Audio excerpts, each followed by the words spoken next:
How are you doing? Good. Just enjoying the morning coffee. We all need those. Sure.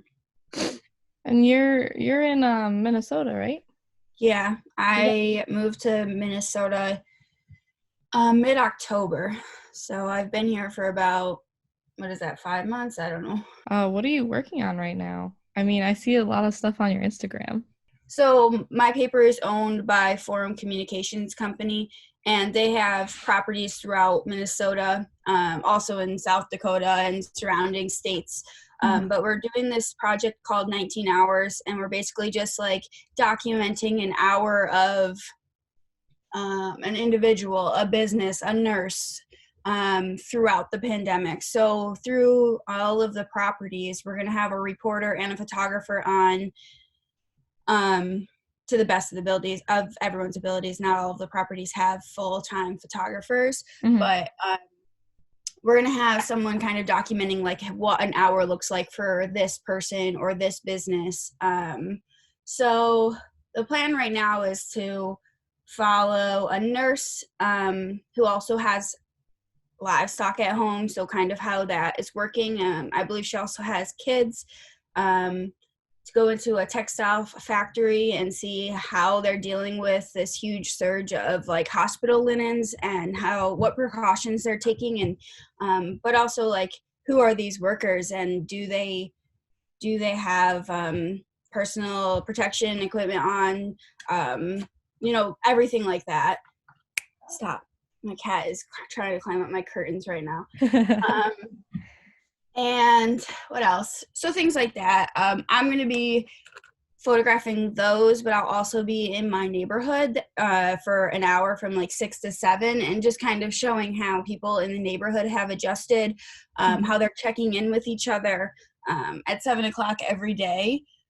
Well, most days when it's nice out, my neighbors kind of peek their head out and give a wave to everyone, and kind of like you can hear it, down the street, like everyone's saying hi, and it's really nice and kind of heartwarming. Mhm. Um, and then there's another family couple that go out and say the Pledge of Allegiance every day at 6. So I'm going to be photographing that. So it's just kind of like little bits and pieces, but from like the level of a huge business to down to like an individual in their home, like how has this affected them in a small way. But I think like the capacity of showing it throughout the entire state is where it's cool, to see, not around the clock, but almost around the clock, how this is affecting. So Affecting that's everyone. Yeah. not me personally, but that's a project I've been a part of. And it literally just got pitched to us yesterday. So it could change before this gets published, FYI. Not sure. So other than Um, that, has this changed the way that you're shooting? for Like sure, the yeah. pandemic and like trying to be safe? Yeah. So I'm going on a week or a month now. I started working remotely from home on March 13th. Um, and like when that happened, there was no stay at home restriction put on, and there was no, our schools were still open. Um, but this has been going on now for like 6 weeks, 8 weeks, when things started getting really bad in China. And then when the US had the first case, I started thinking like, what is our newsroom prepared for this? Because like no one is exempt from this. And I think with smaller market newsrooms, they haven't had a lot of places like haven't perhaps had to deal with something like this ever, but also like, in the last 10-15 years, like there hasn't been something similar to this. And being a small market, like, we're not in New York City, or we don't have a lot of heavy breaking news, I guess. And so I felt that the other photographer and myself were kind of pushing them along as far as like what safety regulations are you going to be putting in place? Do you guys have any kind of protection for us? Like where do we say no, like we can't do this anymore? We were asking all sorts of questions, and I think that sort of got the ball running or rolling as far as them thinking about everything. And then it all seemed to kind of come together. Forum kind of came down, and the same, like, started giving us like regulations and restrictions put in place. So right now, as it speaks, Joe Alquist is the other photographer here. We are not allowed in people's homes unless we get it cleared by an editor first. So it has to be like a pretty substantial story for us to be allowed in someone's home. And businesses are okay as long as we can keep the 6 feet within us. I'm using longer lenses a lot. I'm getting creative as far as like shooting through windows a lot. And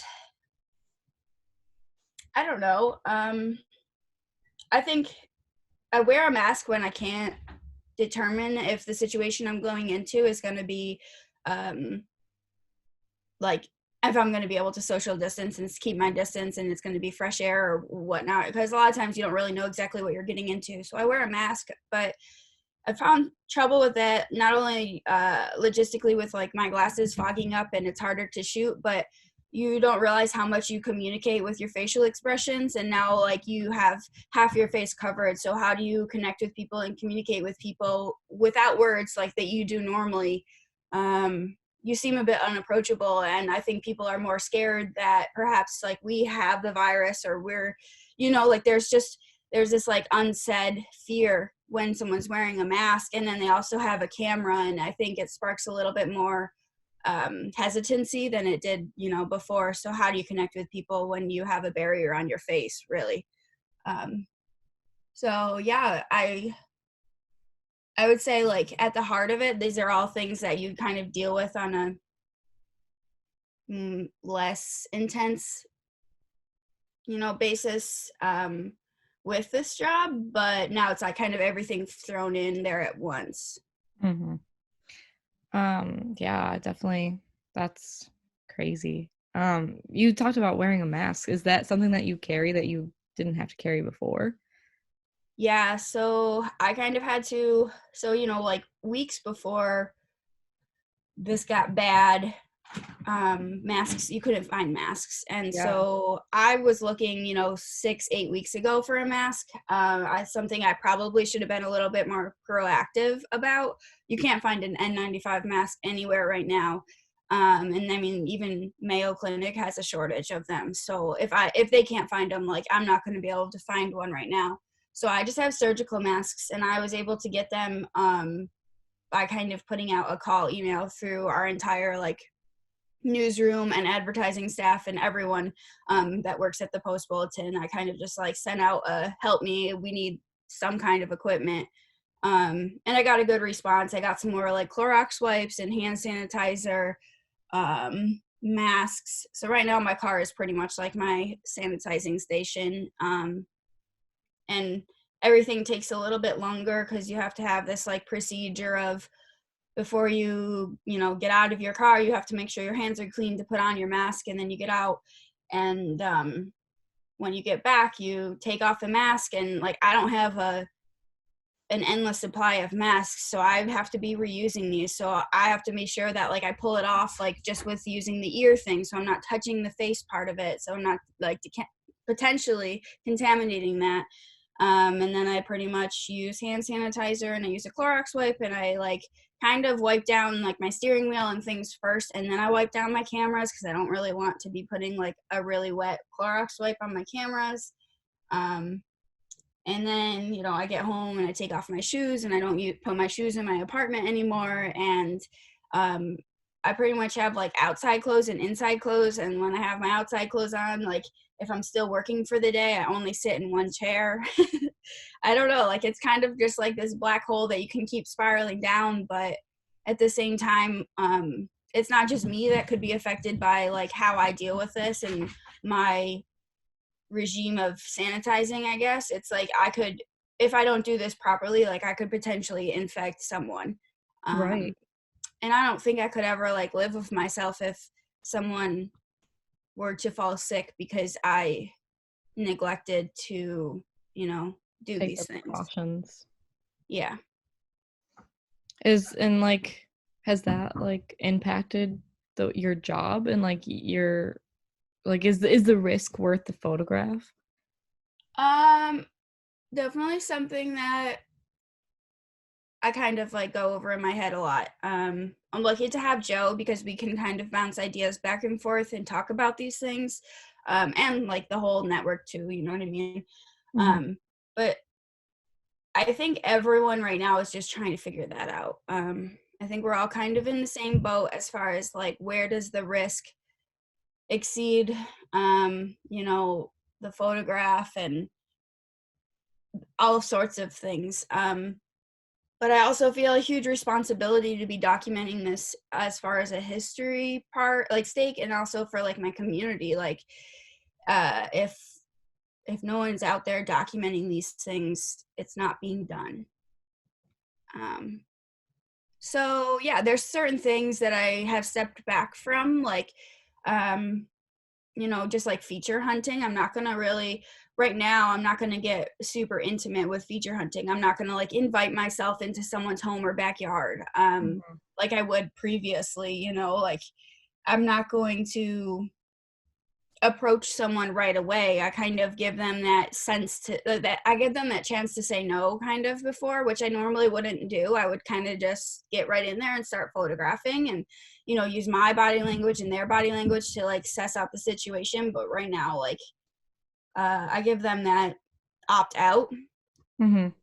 tell them who I am. I say, you know, within 10 feet of them at that part, like if they're doing something, or I'm doing just more like general street photography where it's like down in the city where it's just like, you know, from a very far distance and I don't need like they don't even know I'm photographing them in a way, you know, it's kind of just Mhm. more distant. Is Um there a project, a personal project, or one that you've done for the newspaper that you're most proud of, like during this time? hmm. I think when this all started, I think these questions all kind of like ran through my head at once. Mhm. My brain was kind of going nonstop. Like, how do you photograph someone without potentially putting them at risk? But also, there's really important stories that need to be shared right now.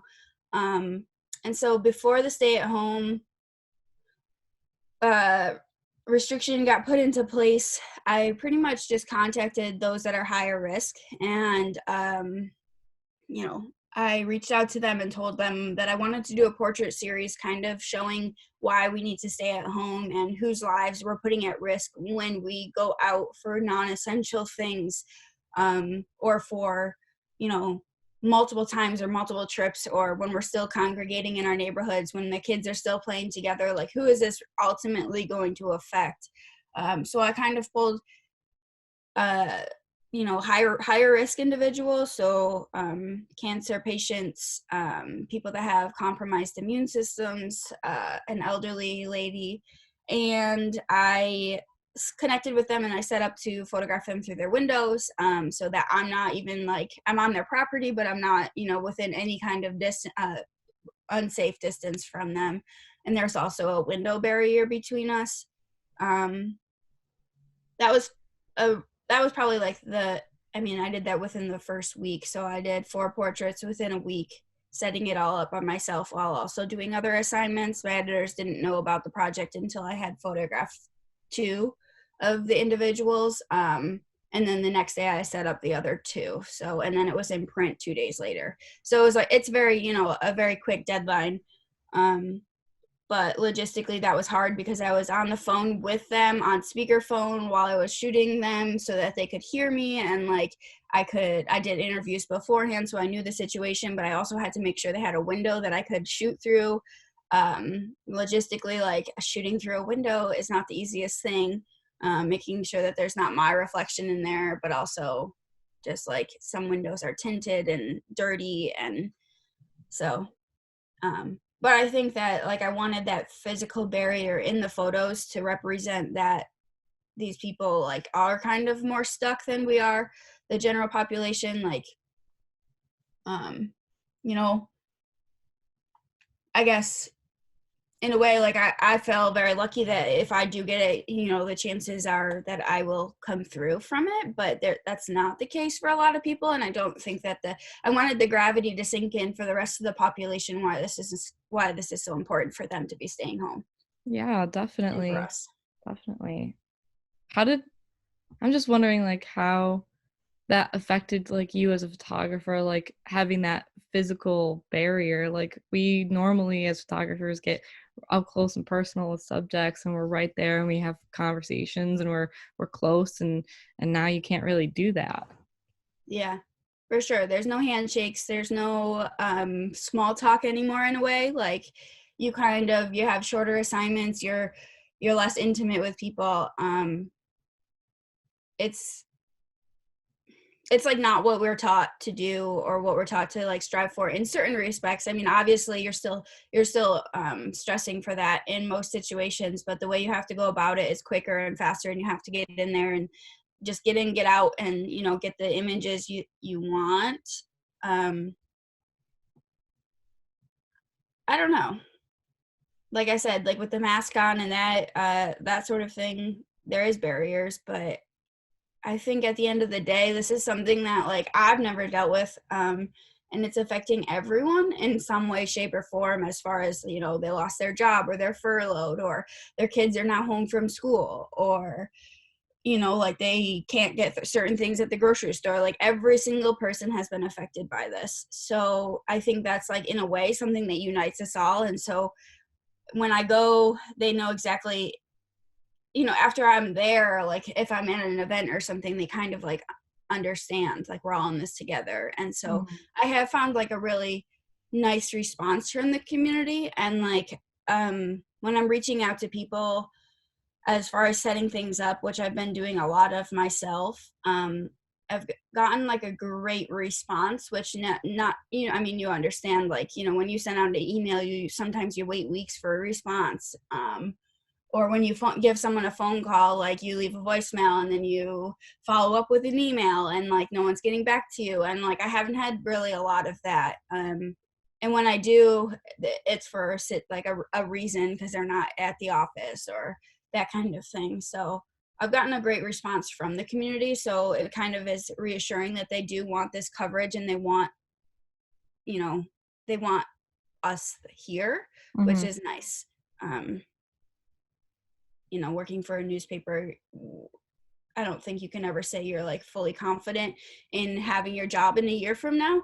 And so with everything going on now, that's also, I mean, that's very real. And so to have just like the support of the community, wanting us to be there, that kind of like, keeps me going Yeah, and definitely. telling the stories. Like that's the only thing.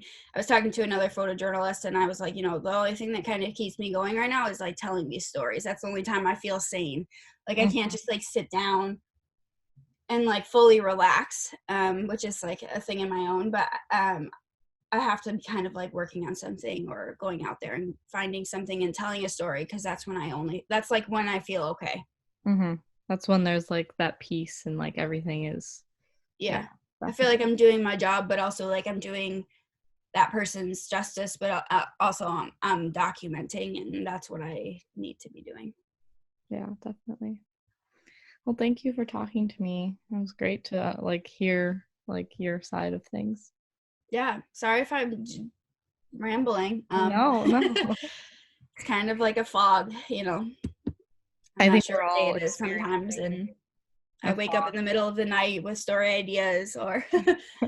not sleep because I'm like thinking about something. But yeah. I've experienced that as well. For sure. Yeah, I can send you some work. Yeah. I don't know what you. I have like the window portraits I could send you. Um, Yeah, that would be good. I have. I went to a nursing home and photographed a daycare visiting the nursing home, which was heart wrenching. For more ways than one. It was like heartwarming to see like that they got a visitor, but also it was just like one of the residents was crying, Mm-hmm. just because she was like crying tears of joy. I had to like, so let me back up. I'll tll you about this story real quick. I know Okay. we're over our 15 minutes. So on St. Patty's Day, I saw this daycare like on Facebook that went to a local nursing home, and they had like signs and they paraded around the outside. And I was like, that is like something I want to photograph. Like that needs to be out there. So I contacted the daycare provider and I said, you know, are you guys doing anything similar to this? And she's like, well, we're actually off for the week, but next week we were thinking about doing something. I'll let you know if something comes up. So then she, you know, emailed me and was like, we're doing something tomorrow. Can you be there? And I was like, absolutely. Which is pretty much how everything goes these days. It's like, hey, can you be there in 20 minutes? Sure. Mm-hmm. And so I got there, and you know, I felt like I was somewhat prepared for it, but emotionally it was like when everything's really started to hit me, because you kind of you're putting you're witnessing these people that have literally not gone outside for, at that point it had been 4 weeks. These people haven't seen their family and friends. They were in the same room, like they were in their room, like they weren't even, like meals were being brought to them, like they weren't allowed Oh, to leave. wow. And so it kind of like hit me halfway through, and then I saw one of the residents like crying, and I was like, holy shit, like this is more than what I thought it was going to be in a way. And so then I kind of just, you know, I guess what I'm saying is I went into the assignment thinking that it was going to be something about like the daycare, and it really ended up being more about the residents, and their isolation, and just like how they're going through this. Like it made me call my grandma afterwards, which I talk to her every week anyways, but it really, like, you know, it makes you like you just reach out to those people in your life that might be in that same scenario. And that logistically was also hard because I had to get the residents' names, but I had no communication with them. And they were only like, the kiddos were only stopping at the window for a second and then moving on to the next window. And, you know, like at some points they were like blowing bubbles outside and like playing a little bit more. But I had to get the residents' names. So I had to call the activities director at the nursing home, who's also like completely overwhelmed, and just like, Mm-hmm. I had to verify that that tear that resident was crying was actually like a tear of joy, or was she just overwhelmed? You know what I mean? Like you can't Yeah. assume, but so everything takes a little bit longer because you want to do your job and due diligence, like, you know, researching and figuring out what's actually going on, but you can't talk to people like face to face a lot of the times. So phone calls. Phone calls, yeah. Has that made it like, I'm sorry, I'm No, it's asking fine. more. Has that made your job like harder in a way or easier in a way? Um, Or probably a mix of both. Yeah, it's just different. It's just being creative with what's put in front of you. It's finding a way to tell the stories, even though you can't be close. It's getting a lot of the information ahead of time, and I don't know, just reaching out, just taking your chances. You see something and you kind of go after it. Like I said, I've had a good response as far as like just randomly reaching out Calling to people people. up. Yeah. Yep. And sometimes they don't answer because I have an out of state number, but that's like always happened. And then you just leave a voicemail and usually you get a call back. I mean, it's when people are like confined into their homes right now, I feel like they just want to help. And in a way, like sharing stories is something that a lot of people feel like, oh, okay, yeah, like I can do that. Like, yeah, come on over, like in a way, like obviously not in the house, you know, but I can do that. Like I want to share this story or And it's a way connect for with them this individual. to connect too, because Hmm. everyone's so isolated now. So I think everyone's like Yeah. wanting that connection. Yeah. My interviews seem to be like a lot longer lately Hmm. just because I feel like people like want to talk. So, which is fine. But I mean, you get more in depth with them that way. But yeah, it's like a 45-minute interview for like something that's not that long. And, you know, I don't know. Thank you so much for taking some time to talk to me. Yeah, of course.